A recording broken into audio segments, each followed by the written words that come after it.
Hello friends, நம்ம favourite சீரியலில் அடுத்து என்ன சுவாரஸ்யமாக நடக்குதுன்னு பார்க்குறீங்க.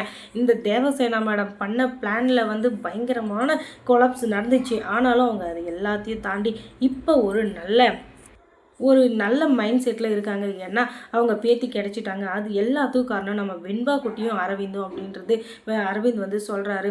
நான் ட்ராவல்ஸ் விஷயமாக வெளில போயிடலாம் அப்படின்னு பார்த்தேன். ஆனால் எனக்கு திடீர்னு ஒரு ஃபோன் கால் வந்துச்சு. அந்த ஃபோன் கால் யாருன்னு பார்த்தீங்கன்னா வெண்பா குட்டி. அந்த வெண்பா குட்டி என்ன தான் சொல்கிறான்னு சொல்லிட்டு கேட்கலாம் அப்படின்ட்டு நான் பேசிகிட்டு இருந்தேன். அந்த நிஷாவோட ஃபோனில் தான் கால் வந்தது.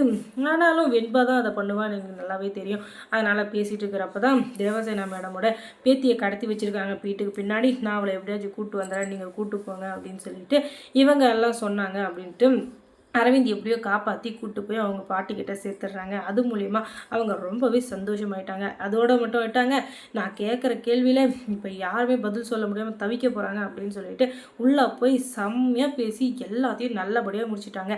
இப்போ விஜய் நிரபராதி அப்படின்னு சொல்லிட்டு கோர்ட்டே தீர்ப்பும் கொடுத்துட்டாங்க.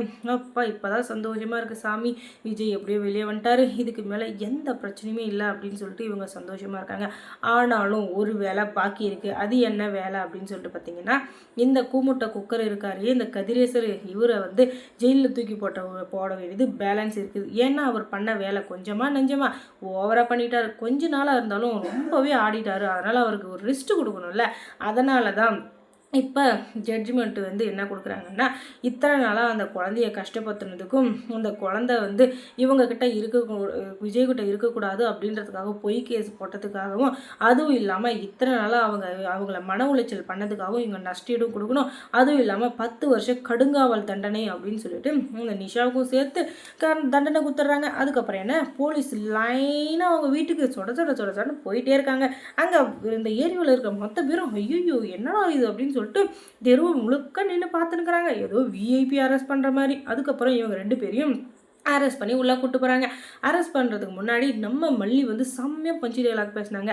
உன்ன மாதிரி ஒரு ஆள் இருக்கிற வரையும் பொண்ணு இறந்ததில் தப்பே இல்லை.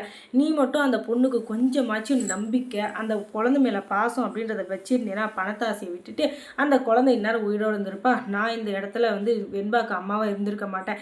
உன் பொண்ணவே நீ சந்தோஷமாக பார்த்துட்டு உன் குடும்பத்தோடு நீ சந்தோஷமாக இருந்திருக்கலாம். அதை விட்டுட்டு பணம்னு அலைஞ்சதுனால தான் இப்போ நீ உன் பொண்ணையும் இழந்து உன் பேத்தியும் இழந்துட்ட. இப்போ வாழ்க்கையும் இழக்க போகிறேன்.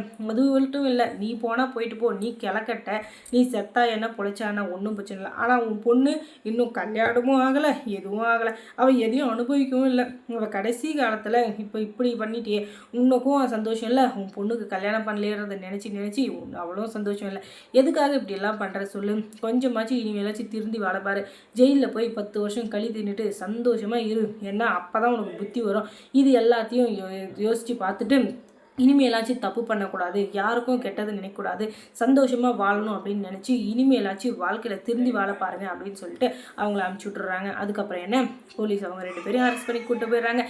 இப்போ தாங்க மெயின் கதையை ஆரம்பிக்குது. ஏன்னா இவங்க 3 பேரும் அந்த ராஜேஸ்வரிக்கு சரியான பதிலடி கொடுக்கணும் இல்லையா. அதனால் அவளையும் போலீஸ் தூக்கிட்டு போயிடுறாங்க. ஏன்னா அவள் பண்ணது மட்டும்தான் கிரிமினல் வேலை, கம்மியான வேலையா. அவளும் விஜயை ஏமாத்துறது, மல்லியை ஏமாற்றி டைவர்ஸ் கொடுக்க வச்சது, வெண்பாவை பிரித்தது அப்படின்னு சொல்லிட்டு அவள் பண்ண எல்லா வேலைக்கும் இப்போ அவளுக்கு சரியான தண்டனை கிடைக்க போகுது.